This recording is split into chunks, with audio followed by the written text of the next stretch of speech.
So shall I begin? No, Ashwin, I will just start and then Okay. sir, I will ask sir to moderate, so sir will ask you to start. Fine. So, shall we start? Good evening, everyone, and welcome to the IN headache subsection webinar. And today we have three interesting cases by three esteemed neurologists, and our past IN president, Dr. Debashish Chaudhary, and the past chairperson of headache subsection, Dr. Debashish Chaudhary, and the current chairperson, Dr. Gautam Ganguly. So I would now request Dr. Debashish sir and Dr. Gautam Ganguly sir to please moderate the session and invite the speakers. Thank you.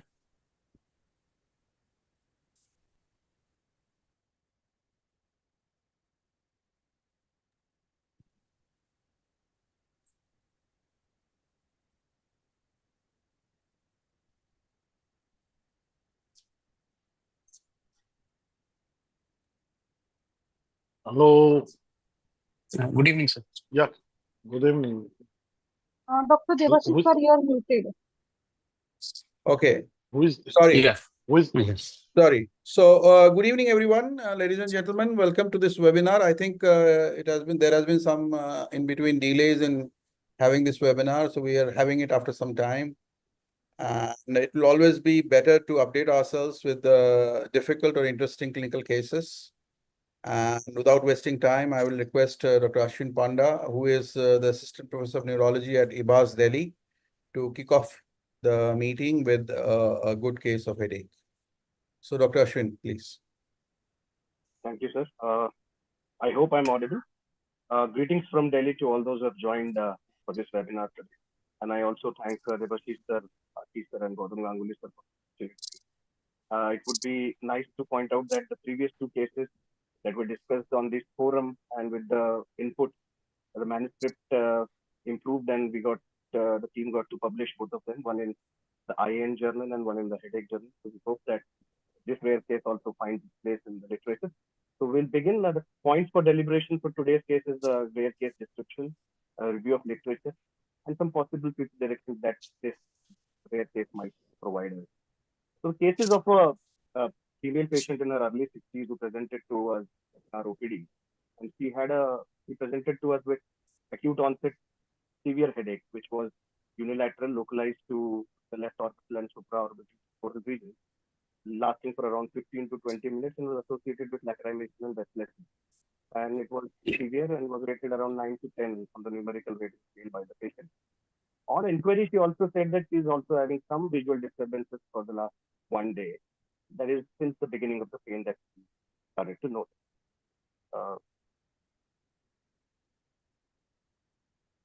Is the slide moving? Hello? Yes, it's moving.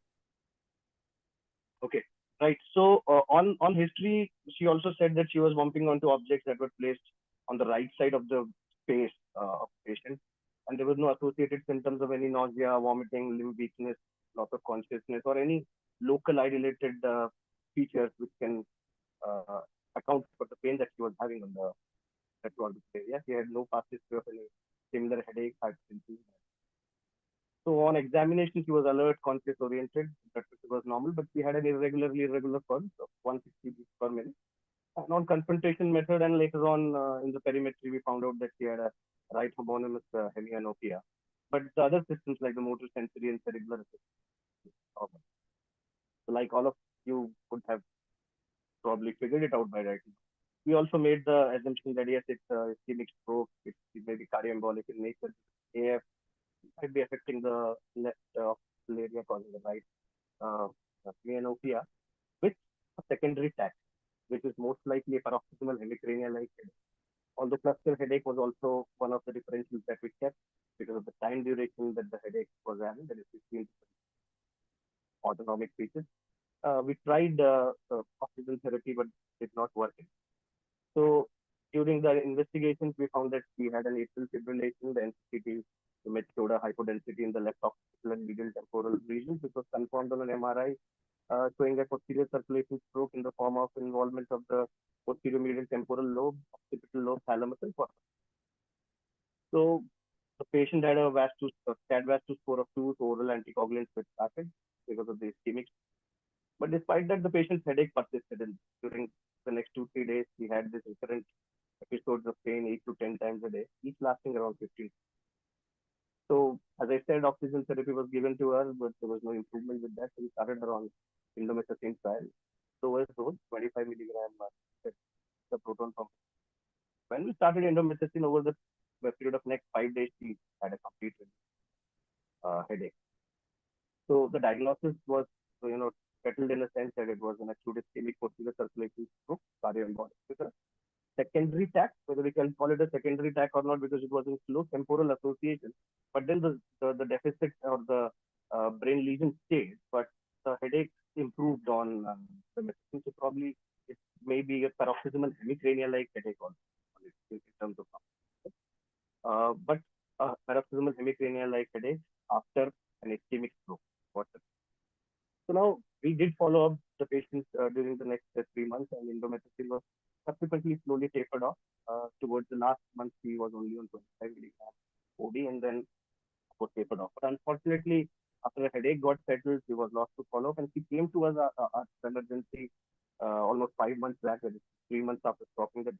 He had a fatal ischemic stroke. On history, we got to find out that he had a gastrointestinal bleed. Doctor said that he had gone to a stop.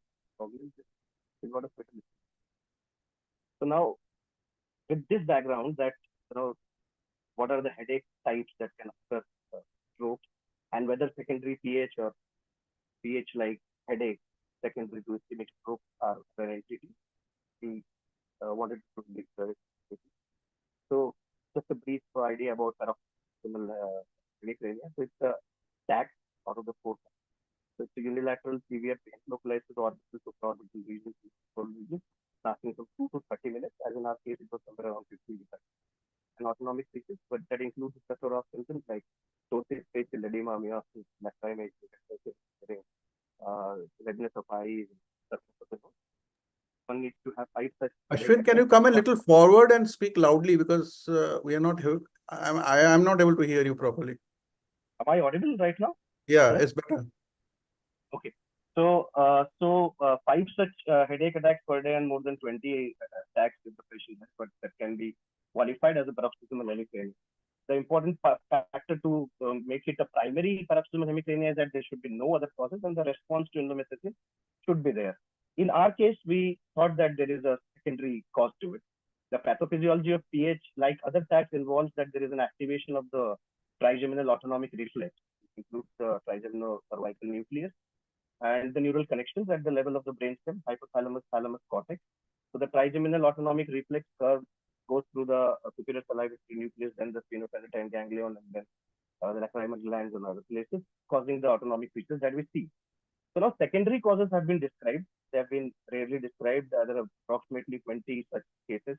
While reviewing for our case, we found out that in 2018, by Sir there was a review in which he had reviewed previous reviews from 1975 to 2017, and then so 2015, and then onwards he had added some new cases. So the secondary causes of paroxysmal hemicrania-like headache are trauma, meningiomas, brainstem bleeds, tadalafil-induced headaches, multiple sclerosis, and a case of leiomyosarcoma in the orbital. So this is, to the best of our knowledge, the first case wherein an ischemic stroke is causing a paroxysmal hemicrania-like headache. So now, what is headache associated with ischemic stroke? So ICSD classifies it in 6.1.1. It says that an acute onset headache that develops in close temporal relation to other symptoms and or clinical signs of ischemic stroke, or has led to the diagnosis of ischemic stroke. So there needs to be a temporal relation. It should significantly improve in parallel with the stabilization of the symptoms, or clinical or radiological signs. When they stabilize in the ischemic stroke, the headache should stabilize. The headache should resolve within 3 months to be called an acute headache due to ischemic stroke. And if it continues for more than 3 months, it can be classified as first. So in our case, the headache improved within the time frame. So we can classify it as an acute event, for paroxysmal hemicrania-like headache.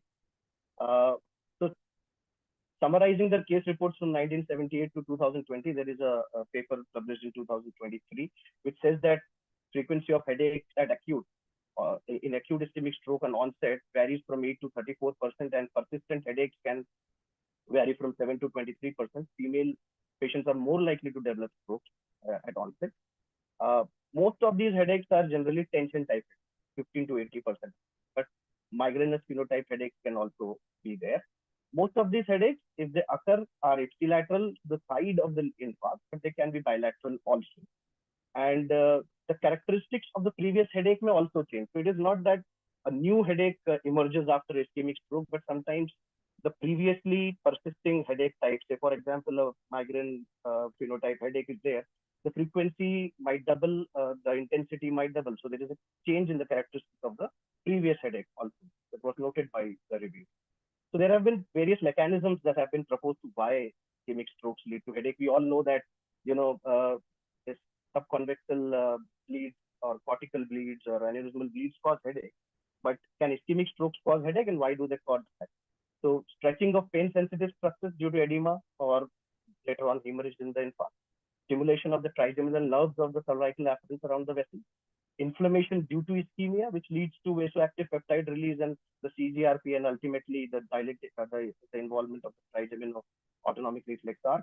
And oligemia can also act independently as a stimulus for vasodilation. So maybe a combination of various factors might be involved in causing headache after an ischemic stroke.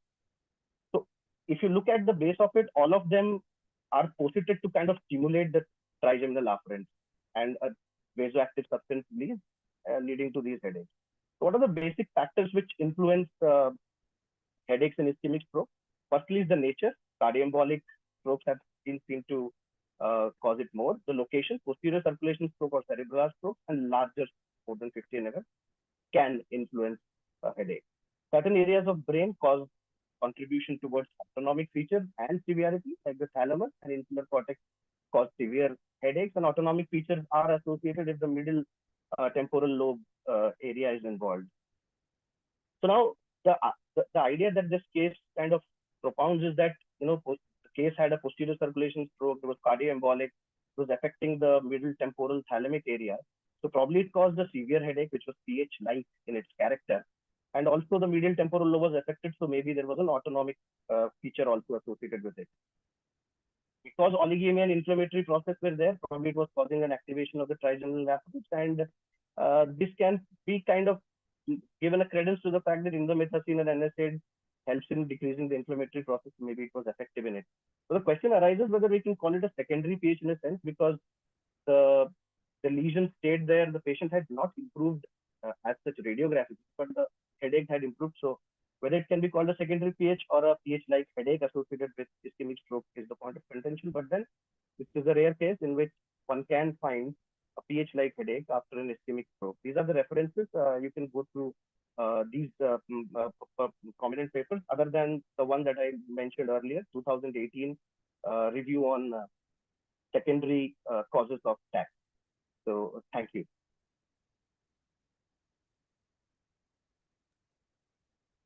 So thank you, Ashwin, for a nice case and nice discussion about it. I would request all the participants to kindly post their queries on the chat box, or better would be in chat box or Q&A. I think chat box would be better. And I think it shows that headache can originate from diverse clinical conditions, including ischemic stroke or hemorrhagic stroke, for that matter. You have you didn't show the CT or MRI of the stroke I had it, but I forgot to put it. But yes, it is there on the the reasons that I described. Yeah, so I think that's important to look at those areas very well, because there are, as you said, that certain areas in the pain circuitry are very prone for causing headaches, and one of the circuitry is, of course, the brainstem and the thalamus. These are the important structures, but of course other structures can as well. So in the initial part of the your symptomatology, patient had just visual problem or I mean, it's aura kind of a thing? So she actually presented to us in the OPD. She was more concerned about the pain that she had. So an inquiry, while examining, when I did the pulse rate and I found that she had an AF, I asked whether there was anything else that she was having. She said in the last couple of days she was occasionally bumping onto the objects on the right side. So that was basically what she told. And in terms of motor and sensory things, she didn't have much in terms of. So basically, your presentation was because of the headache, and this was a kind of a, you found out on examination that the patient has got homonymous hemianopia kind of a defect, and then you find out that possibly because of the atrial fibrillation, and you put two and two together. What was the onset like? I mean, when did she have these visual problems, and when did the headache start? Was there any temporal association? Yeah, accordingly, when we asked her again, she said that the headache started probably at 24 hours or 12, 13 hours later after she started to have these visual features. So I think the headache did not herald the stroke, but the stroke caused the headache. That was the interpretation from the symptomatology. Okay.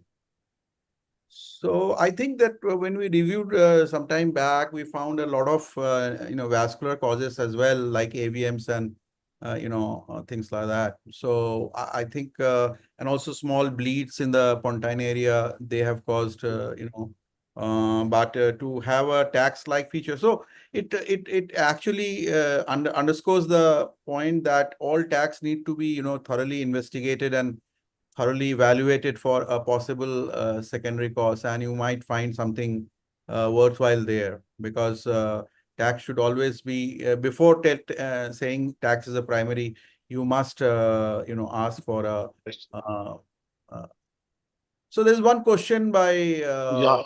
a participant, that was the GI bleeding a complication of GI ulcer due to indomethacin? Yeah, that is a thing that did trouble us when she came with the tidal stroke, and whether that GI complication was because of that ulcer. But sir, as I said, that we had been tapering off that drug for the last 3 months, and she had a GI bleed after 2 months later. That so there was a gap of around 2 months once the drug was tapered off, and towards the end of like 1.5 months, towards the end, the dose was fairly minimal, probably around 25 milligram OD. So we're not very sure. Maybe that was the cause, but she was on proton pump inhibitors. So I had put in this slide, deliberately to kind of tell. I mean, also because it was troubling us that whether this indomethacin has actually, along with the anticoagulant, has some role in the gap. No, Yeah. one thing, Ashwini, one thing with the pituitary, it has been observed the tax with secondary, there is some pituitary tumors there that has been mentioned in many tax, and basilar aneurysm. Also, what I recapitulate, perhaps in the neurology, neurosurgery, neuropsychiatric journal, there is a TIA presented as a like trigeminal attacks, like it's a. Yes, sir. As I was also mentioning in the presentation, uh, Sun's review in 2018, it had given. Sir had mentioned in that review, when he has reviewed various previous cases, that PH-like, secondary PH-like cases were mostly related to mass lesions. Many of Yeah. them were pituitary tumors, but meningiomas were also a couple of cases. And also, there was one case that was because of a leiomyosarcoma in the orbit, which was kind of Yes. affecting the trigeminal upper end, probably triggering the arc. And also, there was a case of a multiple sclerosis. So, varied things can lead to probably TAC-like presentation. So, as sir was saying, that maybe the circuitry in the in the arc, wherein it can trigger those afferents, might lead to triggering of the trigeminocervical nucleus, and then subsequently the salivary nucleus, and pituitary salivary nucleus. Yeah, So all these cases kind of point towards that. I think Yeah. yeah. So I think another point needs to be emphasized here is this, that this primary or secondary tax, both groups respond well to endomethacin or the other treatments, like even secondary cluster response to the usual cluster treatment. So the response to treatment does not really distinguish between a primary and secondary cause. So you cannot be sure that, oh, he has responded to oxygen, so it's a cluster and primary cluster only. It can be a secondary cluster as well. We have seen cases like that, and especially this paroxysmal hemicrania and hemicrania continua. They have secondary ones. They have a tendency to respond with endomethacin treatment as well. So we need to be careful in assuming that this is primary because it is responding to endomethacin. There is another question that post-ischemic stroke, how common is the migrainous headache? Do you have any literature on that? Yes, so the literature points towards somewhere around 23 to 35%. Most of them are tension type headaches, 50 to 80. But migrainous headaches are also. It is the second most common type. Yeah. So I think that is primarily will again be determined by the location of the infarct or location of the bleed. That primarily determines the, if it's anyway, kind of activating the trigeminal vascular pathway. So it is likely to cause headache, but the phenotypes may change because of many factors.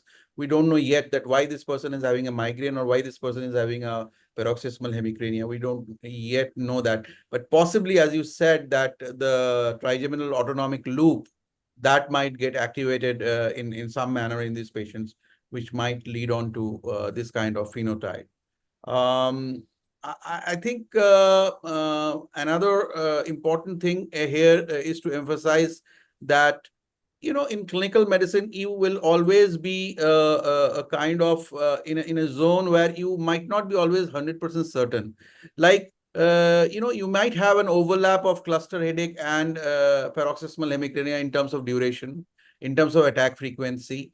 And so therefore, the dictum is this, that if you are thinking that predominantly the attacks are short-lived, they are, invariably they are lasting in and around 15 minutes, and they are multiple attacks in a day. And so then it is a wise thing to actually start an endomethacin trial in these patients before you are absolutely certain that it is a cluster headache. Most of the cluster headaches will not respond to endomethacin, although there are occasional case reports of endomethacin responsive cluster headaches. But I suppose that those possibly are not the cluster headache types. They are possibly the paroxysmal hemicranias type. So what I want to emphasize here is that this strict, boundaries set by International Headache Classification may not always be seen in clinical practice. So you should be slightly open. So in the West, when I was there, so they used to say, it looks a bit like, a bit tacky, a kind of a general term saying when they are not able to fix it to a classical group. So that is another point you need to, always be careful about. The third thing is, I think, about the endomethacin doses and the side effects. So how long did you give the full dose? I mean, what did you give? 50 milligram 3 times a day? No, sir. It was 25 3 times a day. So the total dose was only 75, not even 150. Okay. We started low, and then she started to respond well, so we didn't increase. So almost for 6 weeks, he was on 25 TDS, and then we dropped it to BD, and then for the last 1 month, it was only 25 OD. Yeah. So I think another point here is to, you should actually try it out initially for 2 weeks, and then with the maintenance dose. And when you achieve the maintenance dose and the patient is pain-free, then you can continue for another 1 or 2 weeks and then start thinking of tapering it off and see that how the patients fare. If it's a paroxysmal hemicrania or hemicrania continua, that when you stop the drug or you decrease it to a significant level, then the headaches will going to come back. If they're primary, they are going to come back within about 5 days, 4 or 5 days, they're going to come back. And that will again aid in your diagnosis. The only thing is this, that at that time, you can think about having some sparing agent, which is slightly less effective than endomethacin, keeping the endomethacin dose low, like adding something like topiramate or gabapentin in that group. That might be helpful to obviate the side effects, which you often see with endomethacin. And that might be a kind of a practical solution, although some of the patients will only respond to endomethacin and nothing else. So I think if there are no other questions, I will go on to the next. There is one more question. The Q&A. Yeah. Okay. Tell me, what is the Ashish you take? So it's a nice presentation, quite interesting case. So how do you approach PH in pediatric and adolescents? Is it the same as in adults? To be very honest, I've not come across a pediatric and adolescent case, and I've not given much thought about it. I would hope that you would guide us on that. No, so yeah, so I think pediatric cases. they're very rare cases. I mean, it's not very frequent in pediatric cases. That's what my idea about that PH is. Yeah, I think that pediatric cases are well described in the literature.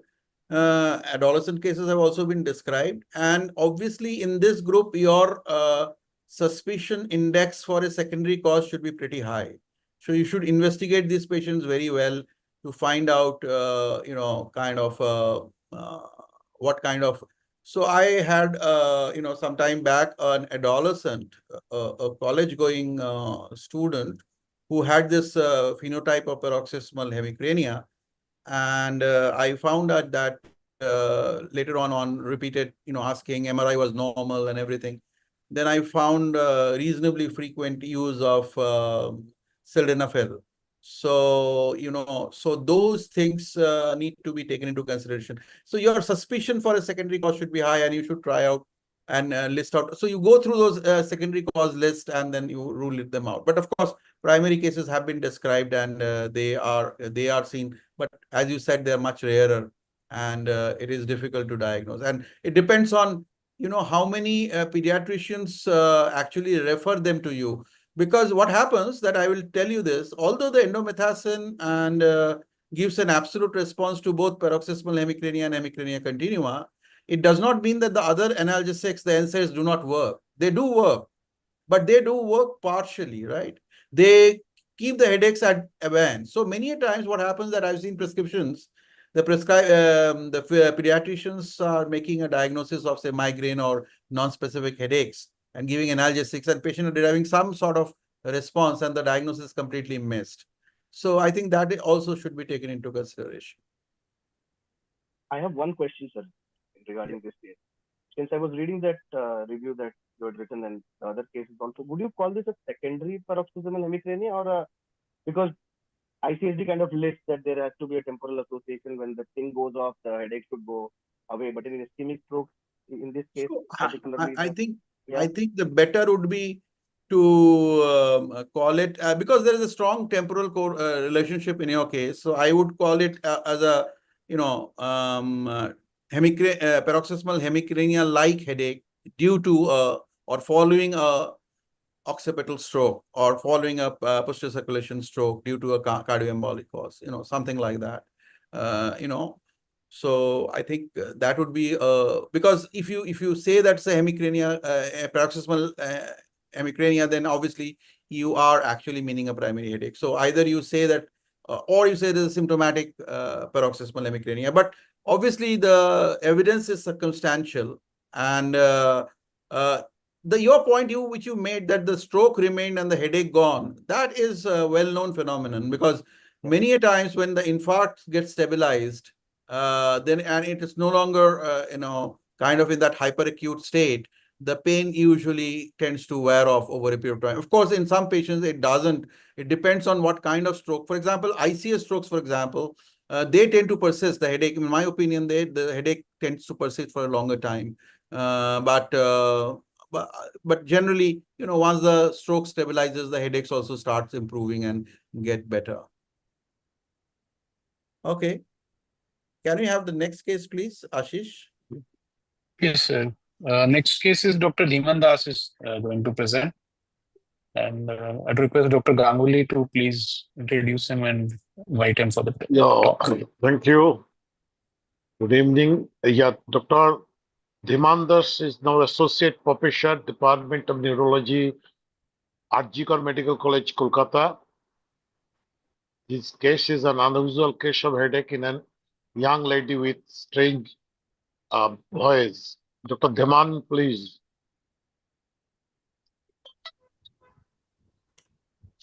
Good evening, sir. Am I audible? Yeah, you are well audible. Today, I will be discussing an unusual case which is still admitted under us, and we are working on the case. This case belongs to a lady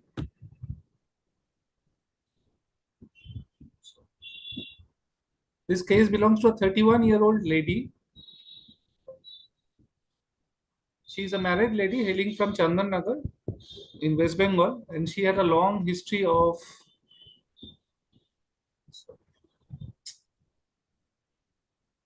holocranial headache.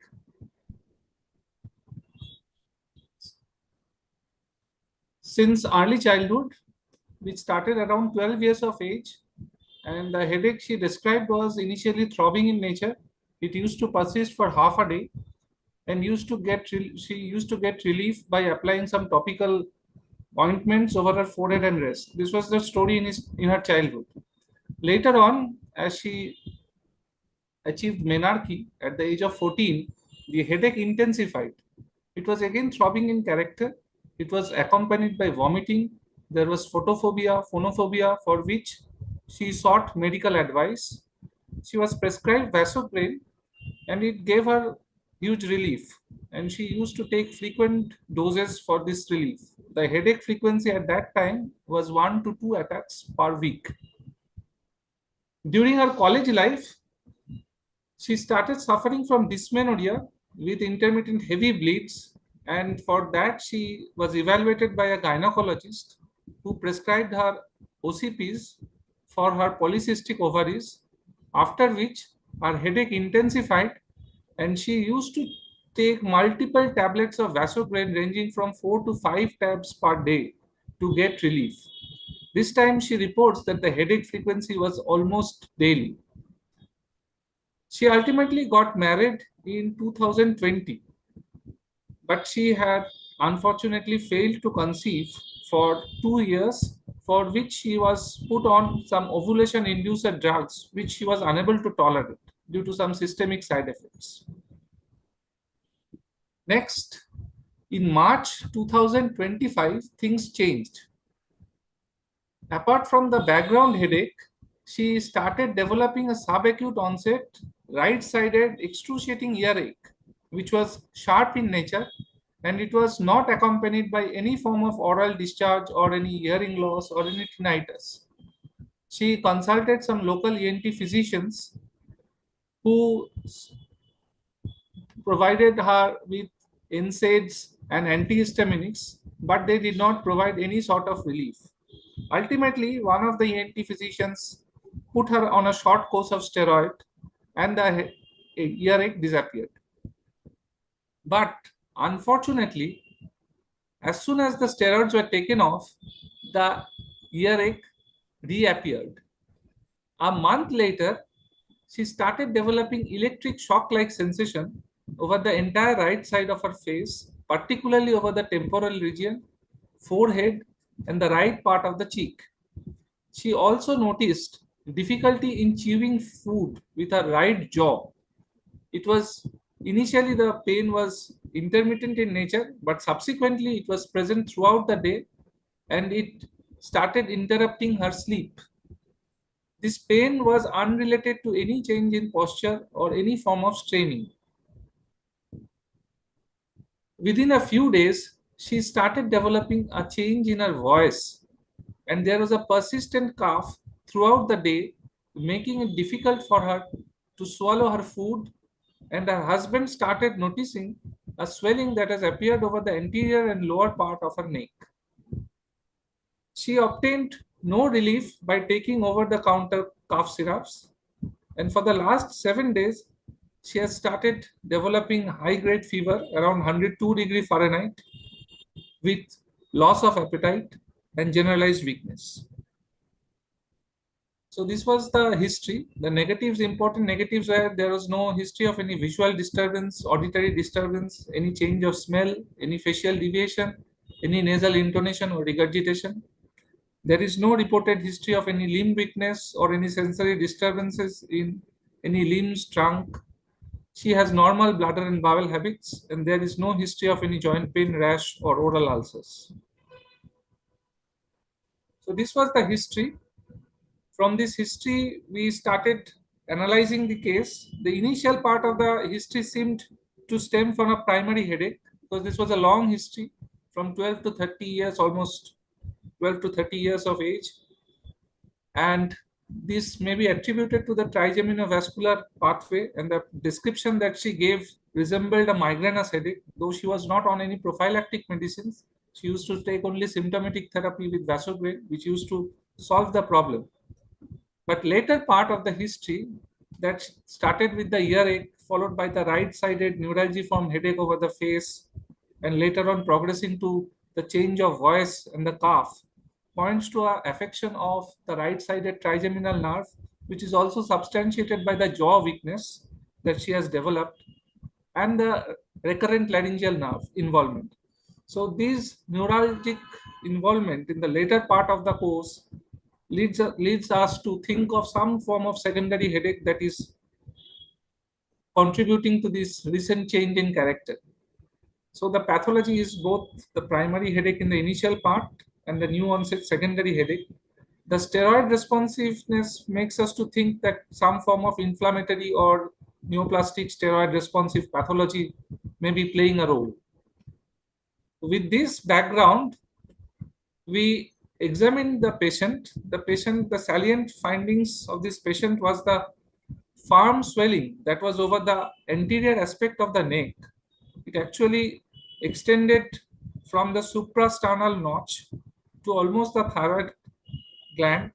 The thyroid gland was not palpable otherwise, but the swelling, the entire swelling was there over the anterior part of the neck. The margins could not be well delineated because it seemed to extend through the suprasternal notch into the chest cavity.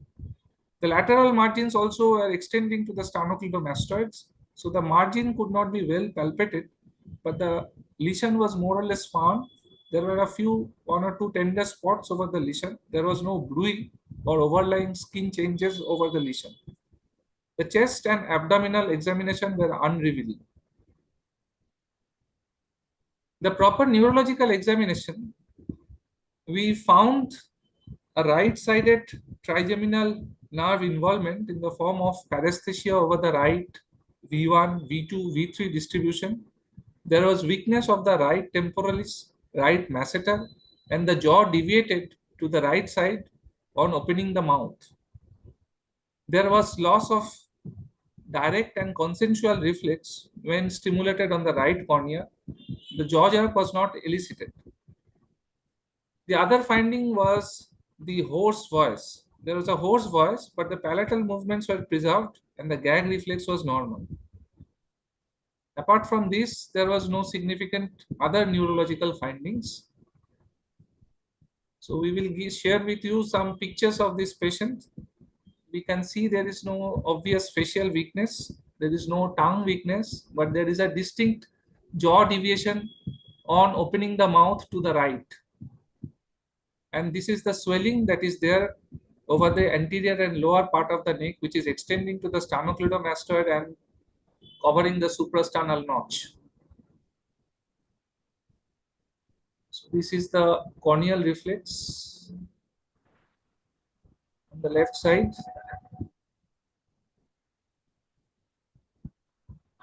This is on the right side. And this is the vocal cord, which shows a fiber optic laryngoscopic inspection of the vocal cord, which clearly shows that the left side is not moving. So she has a right trigeminal nerve involvement and a left vocal cord palsy. So we could not localize anatomically to a single area in the brain that can explain the affection of right trigeminal nerve and the left-sided vocal cord palsy.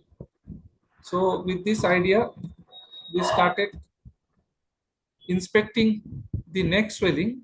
We also tested her audiometry, which did not show much involvement of the auditory nerves. So we had some blood investigations done before I show you the neck swelling findings. The only significant findings that were there is the elevated transaminase. SGPT is a bit high. The GGT is also a bit high. The LDH is very high and the CRP is high. Apart from that, the rest of the blood works were non-revealing. This is the CT scan brain of this patient, which to us did not show any significant findings. This is the USG neck done to evaluate the swelling.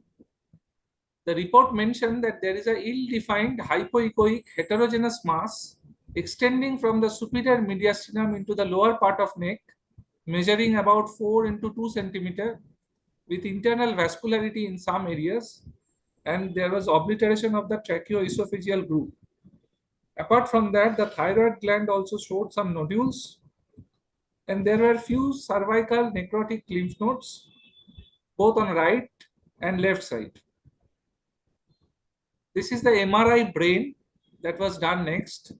It shows a paracellular enhancing lesion on the right side. This was reported as a plaque-like, possibly meningioma-like lesion that is present in the right temporal part.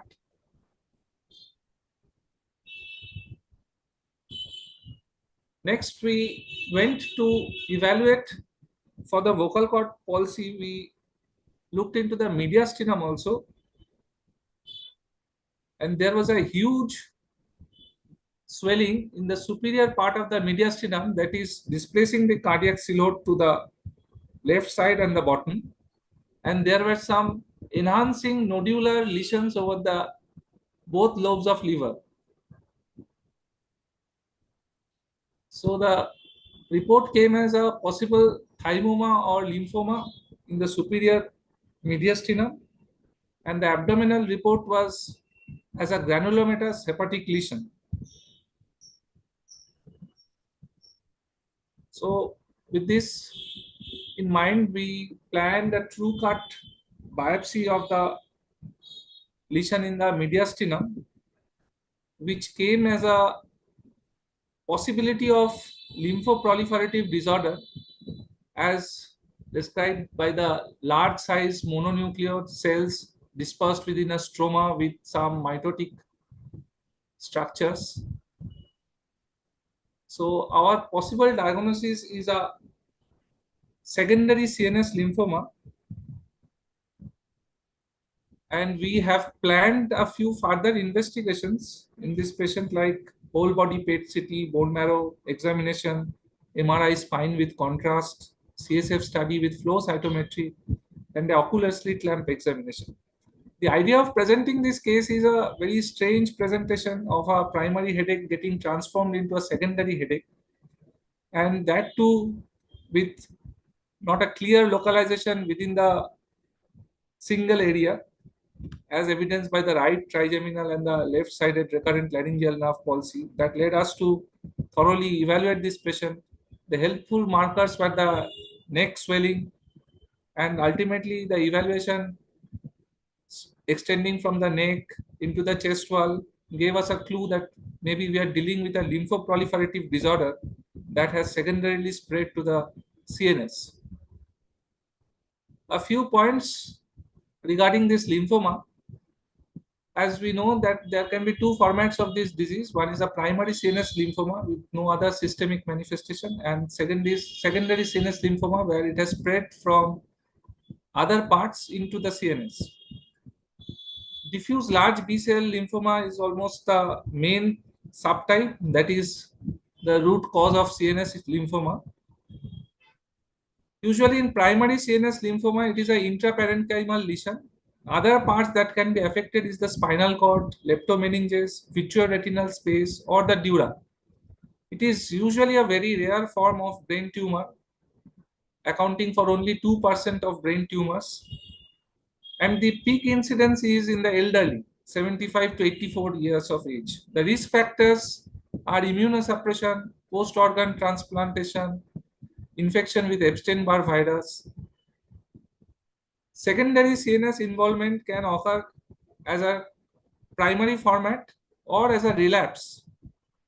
Prognosis is bad if the age is more, the LDH level is very high, the patient has a poor performance status, the patient has a stage 3 or 4 disease, that is an advanced disease, has presence of more than one extranodal site of involvement, or has renal or adrenal involvement. A few points of the secondary CNS lymphoma. It is a very rare complication of systemic disease, only occurring in 5% of cases. CNS involvement of systemic lymphoma is thought to occur via several mechanisms like hematogenous spread or direct extension from adjacent bone marrow or a centripetal growth along neurovascular bundles. Though diffuse large B-cell lymphoma is the most common form, other indolent forms are there like CLL, mantle cell lymphoma, lymphoplasmacytic lymphoma, or Waldenstrom's macroglobulinemia. Apart from that, some T-cell lymphomas are also there. CNS involvement risk is very high in Burkitt lymphoma and primary testicular lymphoma. Leptomeninges, the secondary format, usually involve the meninges more as opposed to the primary CNS lymphoma, which involves the parenchyma more. The treatment mainly focuses on a paradigm shift. This is mainly a methotrexate-based regime, which is administered at a very high dose from 3 gram to 8 gram per square meter of body surface area. Following induction, because there is a high chance of relapse, there it must be followed with a consolidation therapy, which is myeloablative therapy followed by autologous stem cell transplant, or a non-myeloablative chemotherapy, or a whole brain radiation therapy. Some novel therapies are in the pipeline now, like Bruton tyrosine kinase inhibitors, ibrutinibs, immunomodulators like lenalidomide, and chimeric antigen receptor CAR T-cell therapy. Follow-up is essential because of high risk of relapse. Thank you.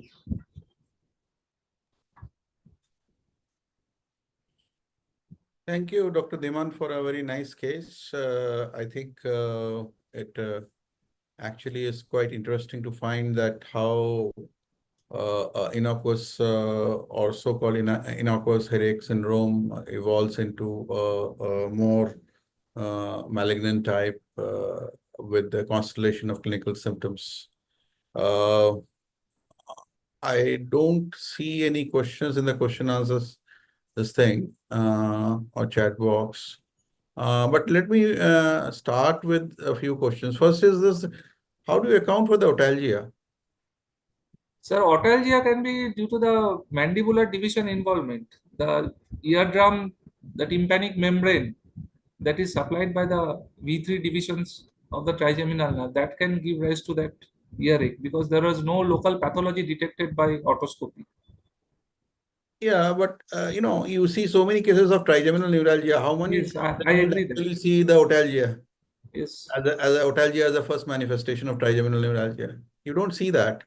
So actually, when you see technically, yes, it gives a small branch.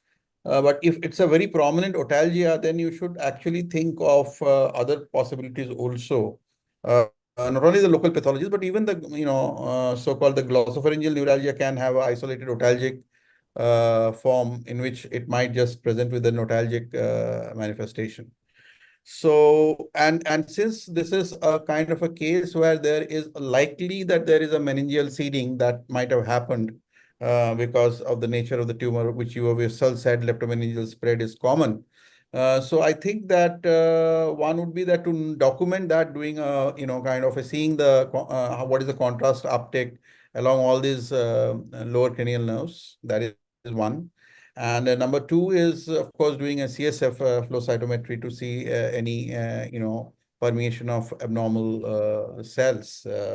That would have actually given you some lead also, right? Besides the biopsy of the mass, of course, which you did with the histochemistry. So I think that, what appears to the eye may not be the only thing. You need to actually look at it, the imaging and other things in greater detail and see the entire spread of the contrast and how the things have been taken up. That is one. Number two is this, obviously that this is a case of a headache and a neuralgia. I mean, it's not two headaches, it's a headache and a neuralgic syndrome, which we're describing. And of course, the dictum is that when you get a sign, clinical abnormal neurological sign, obviously that points to a secondary cause, right? That is one of the red flags, that when you get a abnormal secondary sign. So you had this jaw deviation, jaw weakness, and so that itself actually clinched the pathology. That, of course, then there are other telltale signs in your case. But nevertheless, it is an interesting thing. So you have not yet categorized full histochemistry. Histopathology has not been done yet, or The report came just yesterday. okay. We will proceed with the further tests. Right. So I think it's a very interesting case, and I would like Dr. Ganguly to comment on this. Well, thank you, Dhiman, for your presentation. Excellent. But the further evaluation should be done, and you have to inform our headache subsection what is the final diagnosis. But the base of the skull should be evaluated properly. Yes. Probably you did not mention this thing, base of the skull. I Base think, of the skull. yeah. Yeah. I think that's what I was saying, that you may actually, when you do the PET or you do a dedicated base of skull, even by a CT, you can see some of the extensions into the bone or, meninges. So those things, it's just not merely a one simple paracellular mass, which you showed as enhancing, because the MRI was not very, I at least on web, I did not find that to be very clear. So I think there might be some other extensions as well. So you need to, kind of look at it and tell us that what was the extent, because that will explain many of your missing pieces of the puzzle. Yes, definitely. Right. So I think that Dr. Ashish, you would like to mention, comment something. So this, as you said, this is a very interesting case, and often in headache, we should look for the systemic complaints. Always, we should try to look for the systemic complaints. As in this case, a very innocuous complaint led to a very strange or a very different diagnosis. So proper workup is always essential, as has been demonstrated very well in this case. And I congratulate Dr. Dhiman for the excellent workup that they have done in this case. Yeah, and I think that from a headache perspective, I think when you write the diagnosis, you should mention that one is that the patient is having first diagnosis of migraine without aura as a basic diagnosis, and then you have got a secondary or symptomatic trigeminal neuralgia or trigeminal neuropathy would be a better term for this. Trigeminal neuropathy that has happened because, and of course, that the mass lesion, which you were third diagnosis is a thyroid mass, which is possibly of lymphoproliferative nature and lymphoma. So you have got three diagnoses for these patients. And that actually emphasizes the fact, and that's why the headache medicine is so interesting, that you start with, something as common and as basic as a migraine without aura, but later on, the patient shifts gears and, the systemic problems get added on, and you have to be vigilant and just cannot really, kind of brush them aside. So very good case. Thank you, Dhiman. I request you to be the member of our headache subcommittee. You should be the member. Yeah, subsection. Okay, If you are not still the member of headache subsection, you must, right? Surely. Right. Okay, nice. So can we go on to the third case, please? Yeah, definitely. The third case is by Dr. Neelav. Introduce him, Ashish Neelav. So Dr. Neelav, he is a consultant at Apollo Hospitals, consultant neurologist at Apollo Hospital, Guwahati, and he's an alumnus of GB Pant. So, and he's going to present an interesting case, again, a case which has a tacky flavor, as Sir had said, and there was a different diagnosis. Another case of secondary trigeminal autonomic cephalalgia. So, Dr. Neelav, let's hear.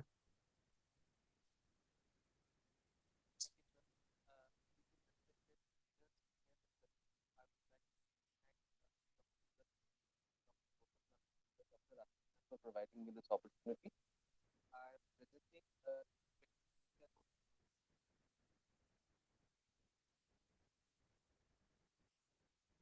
presenting to our outbreak for the last 35 Dr. Neelav, you're not audible, at least to me. No, he's not audible.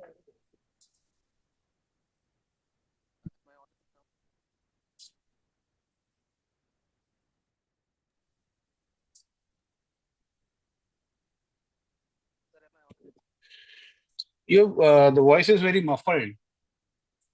What about now? Dr. Neelav, you are not audible.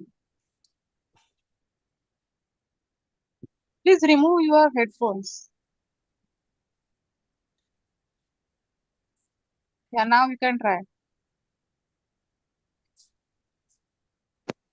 Increase the volume of your device.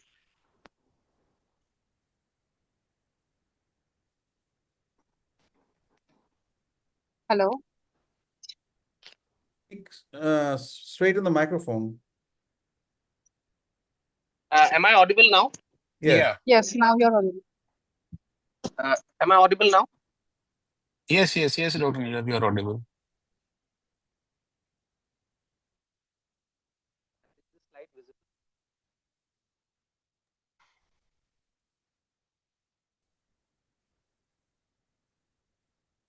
Neelav, probably you are not audible again. So you probably put your headphones again, I suppose. Okay. Sir, am I audible now? Yeah. Don't put your headphones. Okay, sir. Okay, sir. So a 23-year-old female presents to our OPD with headache for the last 35 days. It was right hemicranial in location, throbbing and stabbing in nature, and it predominantly involved the periorbital and frontal regions.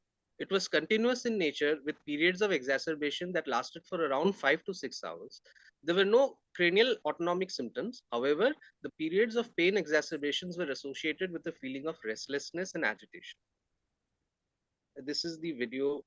প্ৰব্লেমটো কওক কি হয় ফাৰ্ষ্টতে এইখিনি বিষাইছিলে তাৰপিছত চকুলে আহিলে চকুৰ পৰা মাথাটো এক চাইডে বিষাই থাকে এইটো কিমান দিনৰ পৰা হৈছে প্ৰায় এমাহ বেছিয়ে হৈছে আৰু বিষটো অহা যোৱা কৰে নে কণ্টিনিউৱাছ অহা যোৱা কৰি থাকে কণ্টিনিউৱাছে হয় আৰু সো কণ্টিনিউৱাছ যোনটো বিষ হয় কোনখিনি জাগাত কণ্টিনিউৱাছ হৈ থাকে চকুটো আৰু মুখটো ওকে আৰু যেতিয়া বিষটো হয় মাজতে বিষটো বাঢ়ে নেকি কণ্টিনিউৱাছ বিষটোৰ লগত এইটো কিমান দেৰিৰ কাৰণে বাঢ়ে 5 ঘণ্টামান থাকে যেতিয়া বিষটো বাঢ়ে তীব্ৰ বহুত বেছি বাঢ়ে নে অলপ চলপ বাঢ়ে বহুত বাঢ়ে তেতিয়া বাঢ়োতে অকমান ৰেষ্টলেছ বা হেনেকুৱা এজিটেশন লাগে নেকি ইয়াৰ বাহিৰে চকুৰ পৰা কিবা পানী ওলাই বা চকুটো ৰঙা হয় বা চকুটো সৰু হৈ যায় এনেকুৱা একো So what the patient says is that she is having these headaches for the last 1 month or so, which initially started on the posterior aspect of the head, and then it became predominantly in the frontal and periorbital region. It was continuous in nature and associated with exacerbations lasting for around 5 to 6 hours. There were no associated cranial autonomic symptoms. However, she did have the feeling of restlessness and agitation during those exacerbation periods. On further history, there was no history of any prolonged fever, no history of blurring of vision, double vision, weakness, incoordination of limbs, no loss of appetite or weight loss. There is no history of joint pain, skin rash, dry eyes, dry mouth, or oral ulcers. Patient had a normal general physical examination. Fundus was bilaterally normal, no papilledema. Pupils were bilaterally normal size, normal reacting. The extraocular movements were full. Rest of the cranial nerve examination was within normal limit. Patient had normal motor power, deep tendon reflexes were elicitable. There were no cerebellar signs and meningeal signs were negative. Based on patient's new onset continuous right-sided hemicranial pain associated with the episodes of increased pain with restlessness and agitation, patient was placed on indomethacin 50 milligrams thrice daily and pantoprazole once daily. And there was complete resolution of headache by day 4 of initiation of medication.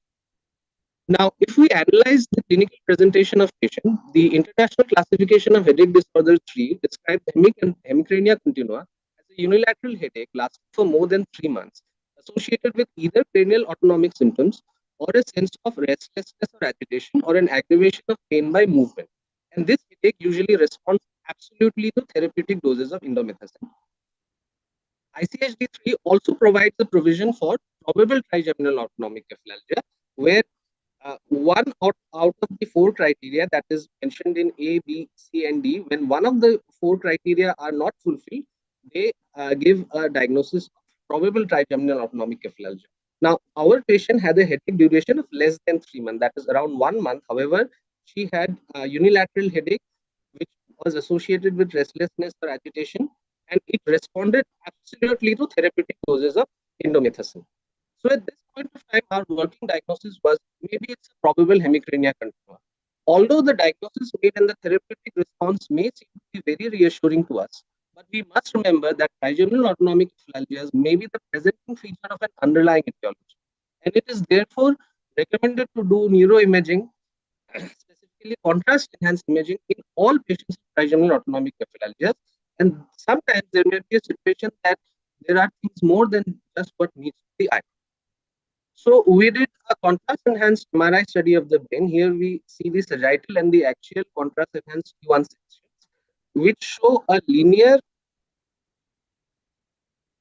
meningeal thickening associated with enhancement involving the bifrontal location in the parafalcine location. There is no associated underlying mass effect or edema or any involvement of the underlying parenchyma. The features are suggestive of presence of pachymeningitis. So we went ahead and did the CSF analysis, which revealed 60 cells, which were 95% lymphocytes, 5% polymorphs. Protein was 108 gram per milligram per deciliter, and glucose was 90 with a corresponding blood sugar of 120. It was negative for malignant cells.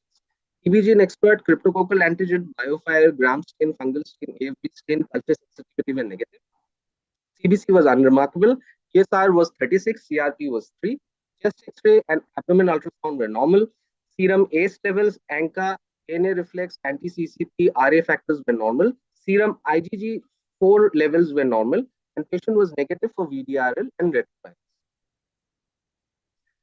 With presence of pachymeningitis on the MRI corroborated by presence of inflammatory changes in the CSF and sufficiently ruling out possible known causes of pachymeningitis, we made a diagnosis of idiopathic meningitis presenting with secondary hemicrania continua.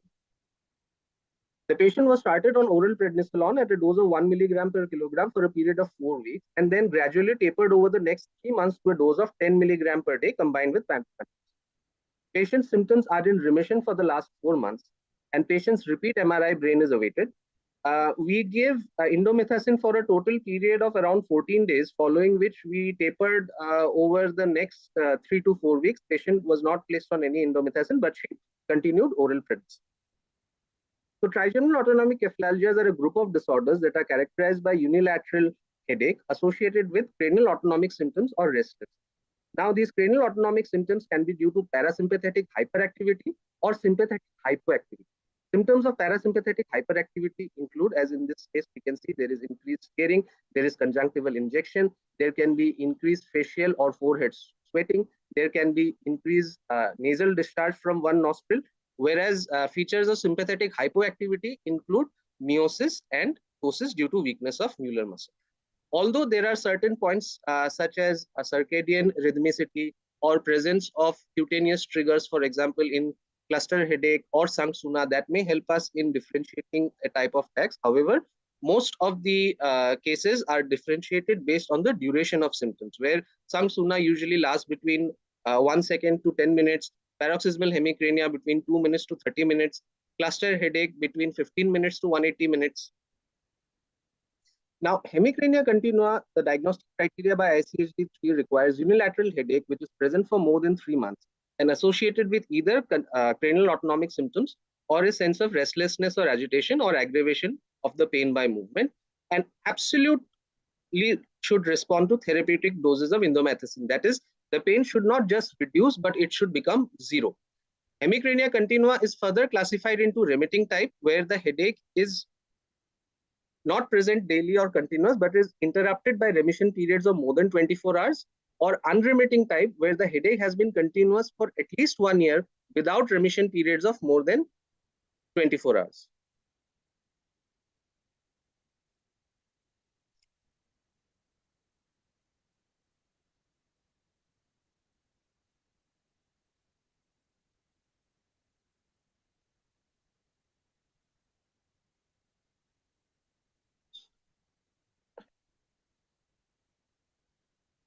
I'm sorry, the slide is not visible. A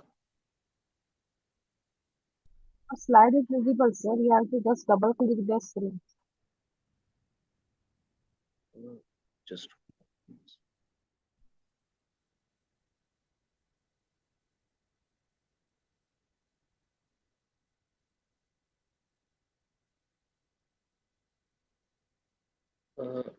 ma'am, this slide has suddenly not. You can stop I and share. I stop your sharing. Now you can reshare your screen. Just stop your screen.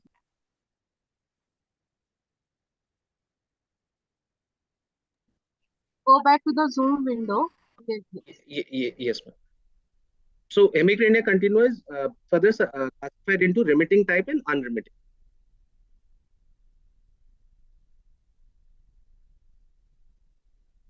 Now, the pathophysiology involves activation of the trigeminal autonomic reflex, where the trigeminal afferents activate the superior salivatory nucleus, which through the deep petrosal nerve activates the sphenopalatine ganglion, which releases neurotransmitters such as calcitonin gene-related polypeptide, pituitary adenylase cyclase activating polypeptide, vasoactive intestinal polypeptide, nitric oxide, and serotonin. Now, this is involved for the initiation of pain and the parasympathetic symptoms, whereas the sympathetic symptoms are usually occurred during carotid edema that causes neuropraxia of the sympathetic plexus, resulting in meiosis and ptosis. Now, the treatment of hemicrania continua involves initiation of indomethacin, and according to ICSD-3, all patients, adult patients, must receive at least 150 milligrams per day of indomethacin, up to a maximum dose of 225 milligrams per day, and it is to be given along with proton pump inhibitors. The usual duration is said that it should be given 14 days beyond the last episode of last day of headache, and can be tapered at a dose of 25 milligrams every 3 days.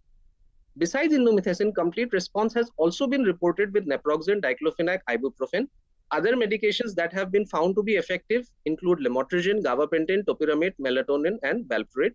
Non-invasive vagal nerve stimulation and occipital nerve blocks have also been found to be effective for hemicrania continua.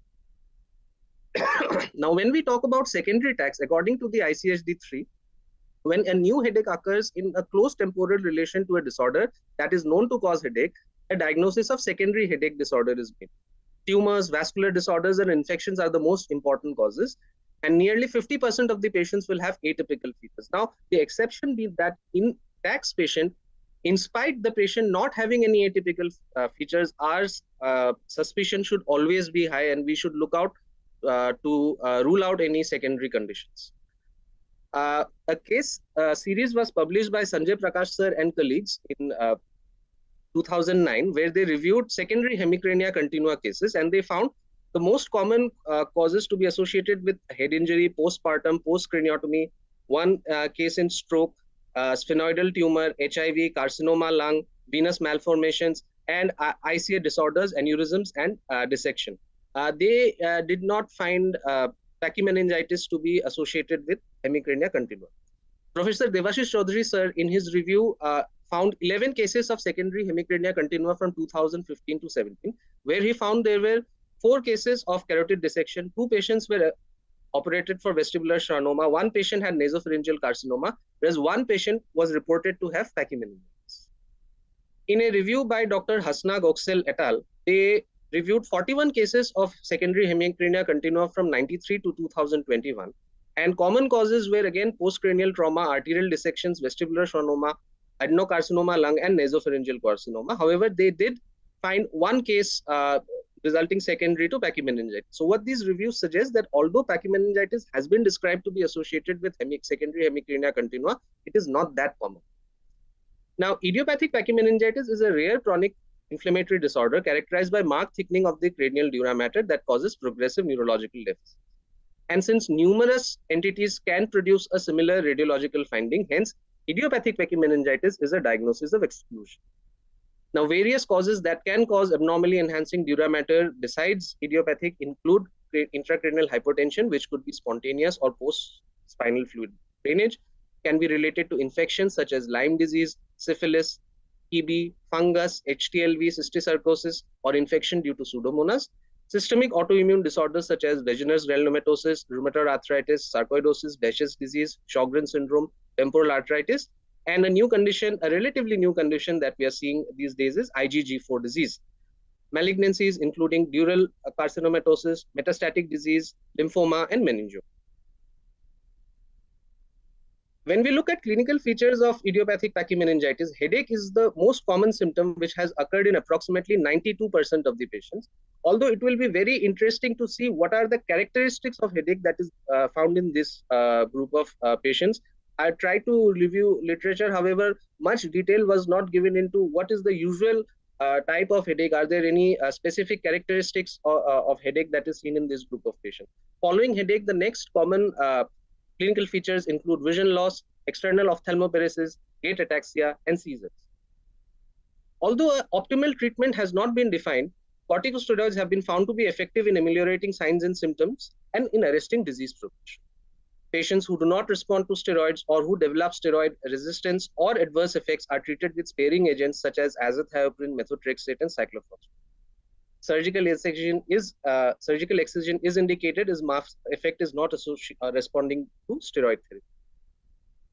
The natural history of the disease, according to a paper in Neurology India, is 26% have full remission without steroid dependence, 15% become steroid dependent with partial or full remission, and 15% progress despite treatment. And unfortunately, one-third of the patients, approximately one-third of the patients, found to succumb to the condition. So to conclude, trigeminal autonomic cephalalgias must be evaluated. We should at least do a contrast MRI of the brain, even if there is an initial response to therapy and we do not find any atypical features. And idiopathic pachymeningitis may sometimes require long-term steroids, and it may sometimes be difficult to treat. I thank you for your attention. Thank you, Nilo. So there are a few questions. One is the first that with a single report you have excluded IgG4. Is it wise?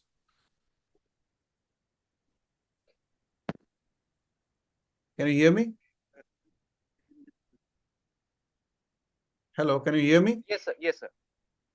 So the question is that with a single report you have excluded IgG4. So is it wise? No, sir, but we have not been able to. I'm not able to hear you.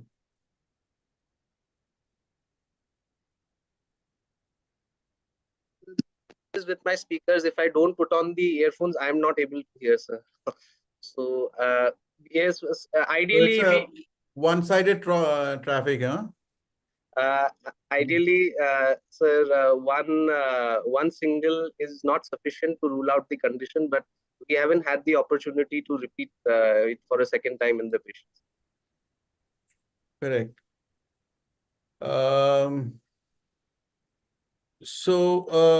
Second is that I mean, why should you call it a hemicrania continua? Because anyway, the patient is not fulfilling all the conditions. And Yes, sir. Yes, sir. That is why we said it as probable hemicrania continua, because it did not fulfill all the diagnostic criteria, all the 4 diagnostic criteria of hemicrania continua, since it had one less feature, that is the duration. So our initial was a probable hemicrania continua. Yeah, not only duration, but also during exacerbations, you mentioned that there's not much autonomic. Yes, sir. There were only restlessness and agitation, but no cranial autonomic symptoms. So I think there are few auditories there. I mean, you might like to say again the same thing as a hemicrania continua like headache in a patient with pachymeningitis of uncertain etiology, or even without specifying or stressing that it's idiopathic, because possibly all the investigations were not exhaustively done. So it's possibly idiopathic. The lesion itself was small enough. I mean, it was, yes, sir. It was around small 30 to 35 days, sir. And the lesion is, oh yes, sir. The lesion on the MRI is also a very small linear lesion involving the bilateral frontal parafalcine regions. Right. So, but it does suggest that there might be a mechanism in which somehow the dural vessels were getting implicated by the pathology, whatever it was. And so did you get any follow-up after steroid treatment of this patient? Sir, the clinical follow-up is that we did it around 2 months ago, sir. The patient did not have any headache. But at that point of time, we were not able to get a repeat MRI. Maybe in the coming weeks, the patient will come back and we'll do a repeat MRI. Mhm.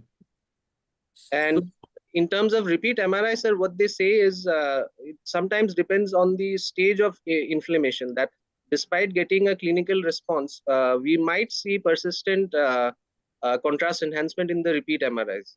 So only seeing persistent contrast enhancement on the MRI should not be a guide to decide whether the treatment is working or not. Okay, there is another question that, because the so-called endomethacin responsive headaches will require endomethacin for a long time. So would you prefer to give a greater occipital nerve block instead in this patient?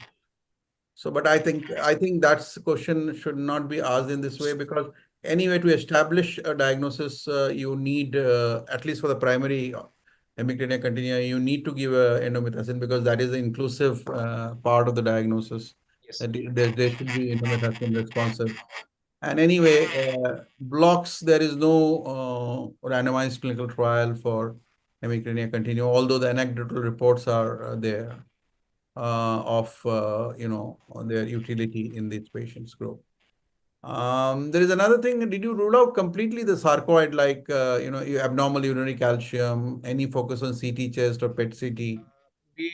We only did chest X-ray, sir, and we did a serum ACE levels. We did not do CT scan of the thorax. Yeah, I think that again is a kind of a thing which might be indicated at this point of time with the technology and everything together. But of course, depends on patient's affordability and those things. Many a times clinically we want it, but we cannot do it. So I can understand that. Yeah, I think idiopathic pachymeningitis is a difficult, ball game altogether, because most of the times you are not able to make out what kind of pathology you are dealing with, and you land up giving empirically steroids, and the patients do respond to some extent, but they may have a varied course, as you have shown in your literature review. So I think it's a nice case and it reminds us that, the first point that comes out is this, that headache phenotypes are not necessarily dependent on the particular pathology. Same pathology can cause, like, I first, about 30 years back, when I saw a case of idiopathic pachymeningitis, a significant one, that patient presented with a TTH phenotype, right? Then I have seen a number of patients of migraine presenting with pachymeningitis, idiopathic, and then of course the tax group that occasionally are rarely reported, but they can be present. Any other Dr. Ganguly, Ashish, any comments on this?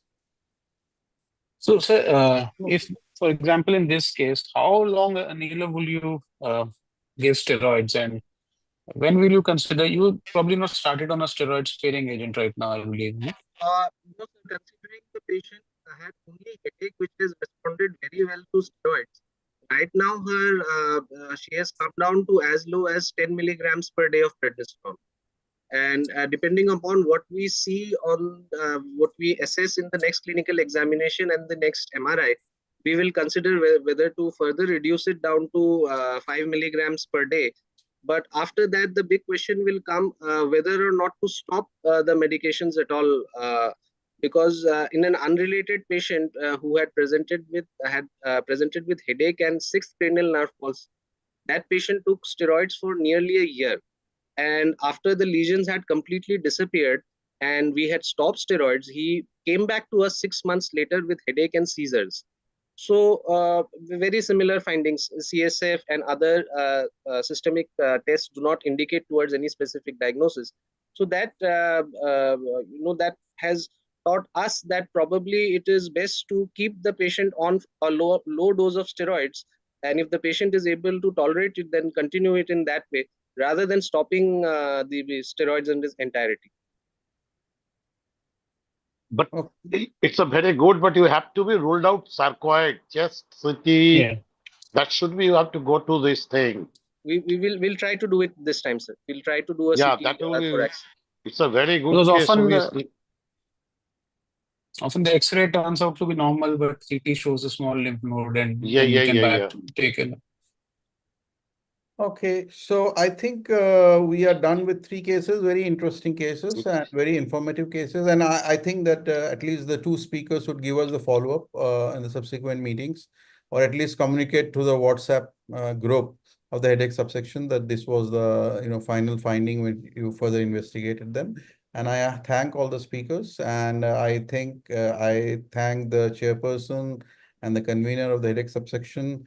And obviously, we are looking at our annual conference at Kashi. And I think before that, we'll have a subsection meeting in which we will discuss about the online, because News, now yes. yeah, now the subsection meetings are held online before the conference. So I request everybody to join there. And I think you tell all your students, all your colleagues, and all your, whomsoever you meet, please join the headache subsection to make it stronger. It has now all, how many members now, Ashish? Sir, right now we have, just a minute, sir, 240. 240. I mean, it's a quite sizable number. And we had initially, at least to start with, about 70, 80 people joining this. So I want this to swell up to more than 200 in every meeting. So I think we'll have more interesting cases, and keep on telling the people about collecting these cases so that they can be presented and discussed. So Absolutely. with this, if you permit me, sir, I will call off the meeting. But before this, my heartfelt gratitude goes to you, our immediate past president, and now the first headache subsection chairman, Professor Devashish Chaudhary, for his visionary leadership. And obviously, being a now chairperson, I am lucky enough to get the dynamic, dedicated, and sincere convener like Ashish, who take all the burden on his shoulder and organizing this excellent academic platform. And obviously, thank you all the speakers and all the attendants. I think we have to hold a meeting on 14th June. 13th, sir, 13th June. 13th June. Yes, sir. So So we I think have to. Yeah, I think you are right, sir. Thank you for your kind words. And I think that the show must go on. And so we will have new office bearers so that we will discuss about that on 13th meeting. And I think that with the new office bearers, the show will go better, and it will be grander, and will attract more and more youngsters into headache medicine. It's such a fascinating field, and but it's under diagnosed and under promoted. So I think Yeah, we need to look at that. that is. Thank you. Thank you. Thank you.